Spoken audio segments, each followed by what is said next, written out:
Hi, everyone. Welcome to the Lact Fact Weekly Podcast, which highlights recent clinically relevant research, policy statements, and protocols that you, as a practicing lactation professional, would probably like to know about. I'm your host, Dr. Ann Eglash. I'm a board-certified family physician and breastfeeding and lactation medicine specialist at the University of Wisconsin School of Medicine and Public Health. This podcast is written and produced by the nonprofit organization IABLE, which is the Institute for the Advancement of Breastfeeding and Lactation Education. We have no commercial funders for this podcast series.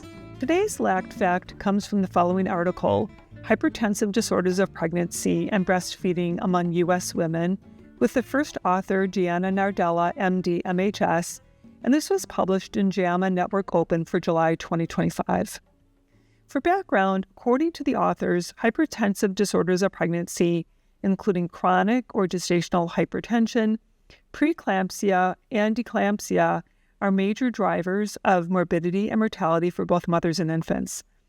This is because hypertensive disorders of pregnancy increase women's long-term risks for heart disease, chronic kidney disease, and stroke, and in the short term as a maternal complication, increases the mortality rate for infants. In fact, in the last 2 decades, there's been a 9% increase in infant death in the U.S. due to maternal complications. While socially and economically disadvantaged populations are at higher risk for maternal and infant morbidity and mortality related to hypertensive disorders of pregnancy, breastfeeding might mitigate the long-term impact because breastfeeding reduces long-term maternal and infant risks for cardiovascular diseases. Therefore, supporting breastfeeding can be a strategy to decrease the inequity of long-term cardiovascular risk factors for mothers and infants.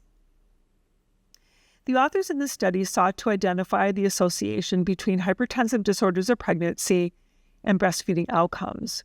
This was a cross-sectional analysis of approximately 205,000 women using data from the Center for Disease Control and the PRAM survey between 2016 and 2022.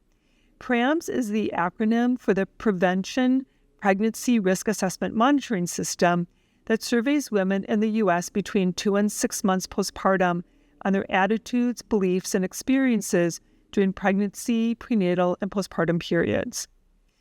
In this survey, the subjects self-reported high blood pressure, hypertension, preeclampsia, or eclampsia before or during pregnancy. And 50% of the subjects were white, 18% Hispanic, and 13% Black, and the rest were either American Indian, Alaskan Native, multiracial, or other. 17% reported a hypertensive disorder of pregnancy, which was more common among women who were under 18, over 35, American Indian or Alaskan Native, non-Hispanic Black, lower income, and a BMI over 30. Infants of mothers with hypertensive disorders were more likely to be premature, have low or very low birth weight, or be admitted to the hospital more than 5 days after birth. Breastfeeding initiation occurred among 85% of women with hypertensive disorders of pregnancy versus 88% of those without. Among those who initiated breastfeeding, women with hypertensive disorders stopped breastfeeding at the median time of 17 weeks postpartum versus 34 weeks among women without hypertensive disorders. The time to breastfeeding cessation was even shorter among women with hypertensive disorders who were among minoritized races and ethnicities. The authors shared a few hypotheses for this observation. They mentioned issues such as women being told that their medication for high blood pressure would not be compatible with breastfeeding and or being separated for medical interventions and medical comorbidities. Also, hypertensive disorders of pregnancy have comorbidities that delay secretory activation, such as or including elevated BMI and insulin resistance. The bottom line is that we don't know exactly why women with hypertensive disorders wean earlier, and I suspect it is at least partially related to low milk production. The dilemma is that breastfeeding, as mentioned earlier, does mitigate the long-term risks of cardiovascular diseases for both the mother and the infant. And some observational studies have found maternal cardiometabolic benefits after just 4 or 6 months of breastfeeding.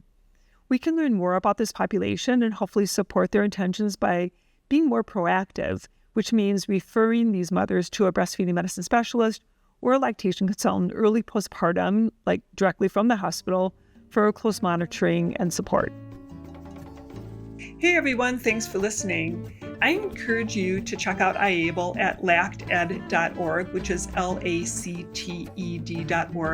to learn more about our educational projects, courses, educational handouts, videos, live conferences, and webinars. By becoming a member, you are not only supporting our free projects, but you will also receive a series of benefits which you can learn about at our website.